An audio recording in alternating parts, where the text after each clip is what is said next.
All right. I'm talking. I'm talking. I'm talking.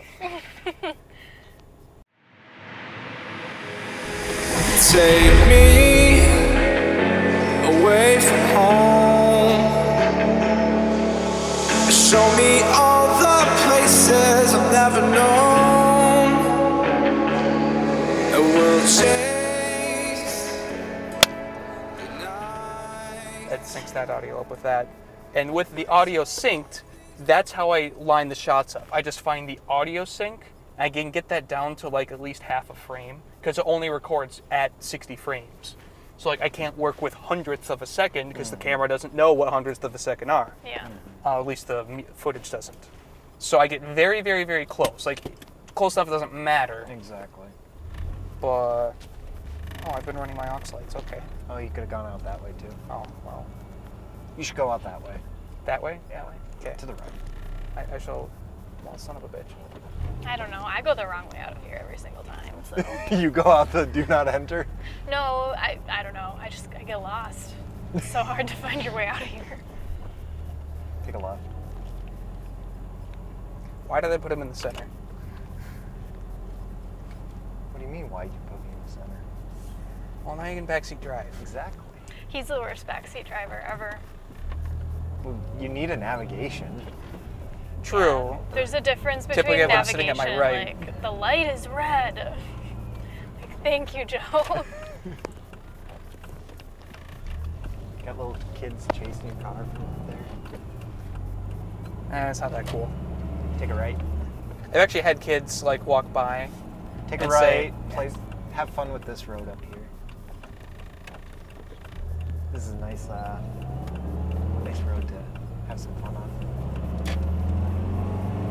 Watch out for deer, though. Yeah, Laura almost got a deer. I thought we were With just the, you're just parodying Joe with the sign being there. Yeah, the aptly No, I'm, placed like, dead sign, like she saw a serious. deer right up here and slammed on her brakes. The deer just kind of looked at her in bewilderment. That's one of the nice things about my horn. Deer hate it. I think it's at a frequency that deer don't like. Because other people talk about like, oh yeah, I was flashing my lights, or I mean not flashing my lights, but they were like laying on the horn and deer didn't fucking care. No, I tap the horn, deer fucking run. It could also be because it's like 120 something decibels. Yeah. But, yeah. I didn't bother with the horn. No, you just slammed on the brakes and shrieked. Probably heard your shriek. I didn't shriek. I kind of shrieked. Yeah, that was Maybe you. it was my shriek. Yeah, Joe, you're not known as the most masculine person out No. there. No, I'm not. Not after that freak out about the pumpkin wine. Oh Jesus. What pumpkin? You drank my pumpkin wine? Our pumpkin wine. I must say, you pull the basic bitch accent off very well. Thank She you. is very good at it. Suspiciously Yeah. well. Very left. Turn and left. Yeah. Just follow this road out into, I don't know where it ends. It goes out quite a ways. Well, when we were in Portland, Joe he didn't even get hit on. The waiter was just being a good waiter. And he was like, he was you guys, totally hitting on me. you wish. He was just, all he said was, you guys have a nice night. And Joe's like, I totally giggled because he was the nicest waiter ever. So Like, he read my mind. He, like, brought me out bread and, like, he, like, brought me a drink yeah. and then brought me another drink. And, So- like, if he was, like, had anything to do with making those drinks, like, he was killing it. But, So you wanted them to be flirting with you, yes. Oh, yeah. He was, and you were flirting he back. was ready to leave me at the restaurant and, like, take this guy home. I'm sure you could have found someone to take care of you. Oh, Just remember that. It was Portland. yeah. We hadn't checked into our hotel room that night, so, Oh, what if you had? Laura would have had to take a cab back, and exactly. there would have been a sock on the doorknob, and Yeah. I would have beaten her there. Daphne's never been stuck. I've gotten close once. Take a right. I was on a minimum maintenance road near Red Wing, and it was fresh snow, and being minimum maintenance, they never plowed it. So there was like 4 or 5 inches of powder. And I was having a blast on the road. I got to the end of the road. I was like, oh, I'll just quick turn around and go back through it. So I backed up, and the snow lied to me. Okay, that's the 2 times where I've nearly got the car stuck. The environment lied to me. I've since become more perceptive. And backed into what was basically the ditch. But I didn't go all the way into the ditch, and I was straight on it. So I was like, oh shit, this is gonna suck. So I'm slowly half rocking, half sliding, because the wheels are spinning to a degree. Fourth back. Eventually got it, so I pointed the front of my car down the hill a little bit, just gunned it in second gear, and got going and made it out. So that's the one time that there was no traction and I almost got stuck. Then there was the time I ended up just kind of driving into the ditch. Another minimum maintenance road, because I love minimum maintenance roads. And I tried to do a 5-point turn where I should have done a 9-point turn. So I was like, oh, I'll swing out a little bit wide. Well, the grass lied to me. And front wheel just over. And because the engine's up there, tipped some.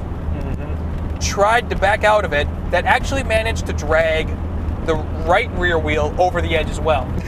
So the car's sitting like this. And then I try to pull forward to see if we can get through, and just slides more. So the car's sitting like this. I'm at a 45-degree angle. And my new objective, as I told myself, was, all right, current objective, I'm not rolling the car. So I was like, all right, how do I do this? Fuck it. Committed to the ditch, just drove right into it. Because then the car's level, not about to tip over. Exactly. Now you gotta get out of the ditch. So I got out of the car and left it running, because this is back when I had electrical issues. Hey, I don't have those anymore. That's good. That was fun. You guys had to come and push start my car in reverse. Put tinfoil in there. It can be done. Then you hesitated. Well, it was the whole, I didn't have it in reverse from the start. Yeah. So the whole clunky transmission thing. Oops. Scouted around, came up with a plan of attack, put down some sticks as markers as a cutoff point, so if I don't make it up by that point, stop, because there's rocks there that'll fuck my bumper up. I had skid plate on. And it was a creek bed area, this rustic road ran along. So it wasn't water, but it was always moist. And it was very like black soil. So it was slick and muddy. Yeah. I didn't quite sink. It wasn't that bad. I guess I'd call it very moldable. Got around. It didn't start the grass on fire. Ended up tearing off one of my mud flaps, but actually I recorded it with my cell phone because I was like, all right, I'm gonna get footage of this whether I fuck it up or not, just so I could look back and see what I did wrong. Stuck the phone up in the visor here and powered up through it and was super happy to be out. And then shut the car off, and it took a while to get it started up again. I've since fixed the electrical issues. It's good. Yeah. It'd be fun to push start. So I never, in the middle of a creek bed, it'd be fucking fantastic. Yeah. I've never gotten the car stuck and needed assistance. I've gotten to the point where like, well, I wish I had assistance nearby. But that's why I have the tow point. So. There you go.